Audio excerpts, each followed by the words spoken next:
السلام علیکم ورحمۃ اللہ وبرکاتہ۔ کیسے ہیں دوستو؟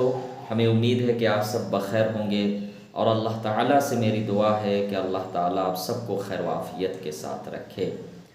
3-4 مسائل زکوٰۃ کے متعلق ہے جو بہت سے حضرات پوچھے ہیں، اس لیے میں نے مناسب سمجھا کہ آپ حضرات کو بتا دوں۔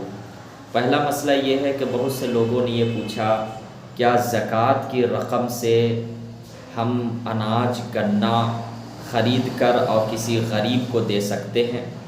تو یاد رکھیے گا، بالکل درست ہے، آپ دے سکتے ہیں۔ یعنی زکوٰۃ کی جو رقم ہے اس سے آپ اناج غلہ وغیرہ خرید کر 15 دن یا 1 مہینہ کا آپ کسی مستحق کو، جو واقعتاً مستحق ہے زکوٰۃ کی رقم لینے کی، ان کو آپ دے سکتے ہیں۔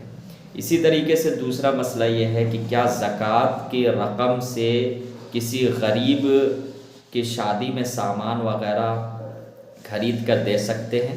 تو بالکل دے سکتے ہیں، کہ اگر وہ مستحق ہے تو آپ سامان خرید کر اور ان کو مالک بنا دینا ہے، یا تو آپ کیش دے دیجئے یا سامان دے کر ان کو مالک بنا دیجئے۔ یا اسی طریقے سے کسی غریب گھرانے کی بچی کی شادی ہو اور جو مستحق ہے تو آپ اس کو زکوٰۃ کی رقم دے سکتے ہیں، بالکل درست ہے۔ ہاں، یہ جو مسئلہ پوچھا گیا کہ کیا زکوٰۃ کی رقم ہم مسجد میں دے سکتے ہیں یا جو ہے مدرسہ کے تعمیر میں دے سکتے ہیں، تو میں آپ کو بتا دوں کہ زکوٰۃ کی رقم آپ مسجد کی تعمیر میں نہیں دے سکتے ہیں، یعنی بلڈنگ وغیرہ جو بناتے ہیں اس میں آپ نہیں دے سکتے، یا مدرسہ کے تعمیر میں نہیں دے سکتے۔ ہاں، مدرسہ میں کیوں دیا جاتا ہے یہ آپ غور سے سنیے گا۔ مدرسہ میں کیونکہ غریب غربا یتیم بچے پڑھتے ہیں، قیام و طعام کے ساتھ ان کا کھانا پینا ہوتا ہے، تو اس لیے زکوٰۃ کی رقم آپ مدرسہ میں دیجئے، لیکن تعمیر کی نیت سے نہیں دینا ہے، وہ پھر آپ دوسری نیت کر لیجئے، صدقہ جاریہ کی نیت کر لیجئے، ثواب کی نیت سے، یا کسی مرحومین کے نام سے ایصال ثواب کی نیت سے آپ دیجئے، لیکن زکوٰۃ کی رقم آپ تعمیر میں خرچ نہیں کر سکتے ہیں۔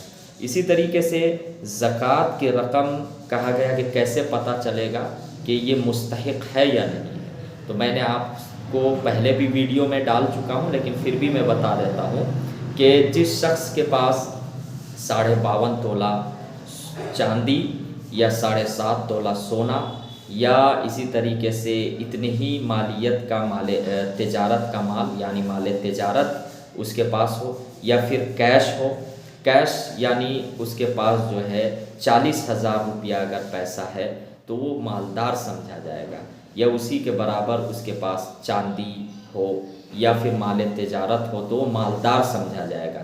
تو ایسے لوگوں کو آپ زکوٰۃ کی رقم نہیں دے سکتے ہیں۔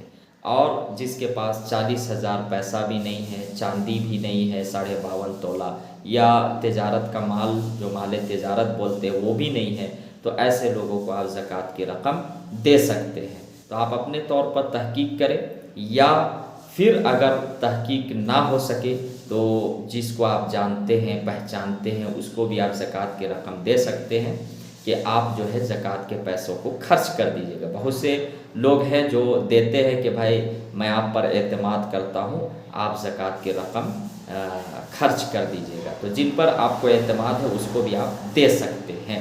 اسی طریقے سے زکوٰۃ کے بارے میں پوچھا گیا کہ کن کو کیا بھائی بہن کو دے سکتے ہیں یا نہیں، تو واقعتاً اگر آپ کے بھائی بہن رشتہ دار غریب ہیں، بھائی بہن بھی، تب بھی آپ زکوٰۃ کی رقم دے سکتے ہیں، کوئی دقت نہیں، بلکہ ڈبل ثواب ملے گا۔ ہاں، اصول اور فروع کو آپ زکوٰۃ کی رقم نہیں دے سکتے ہیں۔ اصول اور فروع یعنی جس سے یعنی آپ کے ذریعے سے جو پیدا ہوئے ہیں ان کو آپ نہیں دے سکتے ہیں۔ آپ کے ذریعے سے یعنی بیٹا بیٹی پوتا پوتی ہے نا، تو آخر تک ان کو آپ زکوٰۃ کی رقم نہیں دے سکتے ہیں۔ اسی طریقے سے آپ جن سے پیدا ہوئے ہیں، باپ دادا دادی نانا نانی، تو ان سب کو بھی زکوٰۃ کی رقم نہیں دے سکتے ہیں۔ تو آپ سے جو پیدا ہوئے ان کو، اور آپ جن سے پیدا ہوئے ہیں ان کو نہیں دے سکتے ہیں، باقی قریبی رشتہ دار کو دے سکتے ہیں۔ شوہر بیوی کو، بیوی شوہر کو نہیں دے سکتی ہے۔ تو تو یہ ہے زکوٰۃ کی رقم ان لوگوں کو نہیں دینا. بقیہ جو قریبی رشتہ دار ہے، بھائی بہن، پھوپھی، ماموں، چاچی وغیرہ وغیرہ، ان سب کو زکوٰۃ کی رقم دے سکتے ہیں. اور بھی بہت ساری باتیں انشاءاللہ میں ڈالتے رہوں گا، تو اس ویڈیو کو آگے بھی شیئر کیجیے تاکہ لوگوں کو اہم باتیں معلوم ہوں. دعاؤں میں یاد رکھیے. السلام علیکم ورحمۃ اللہ وبرکاتہ.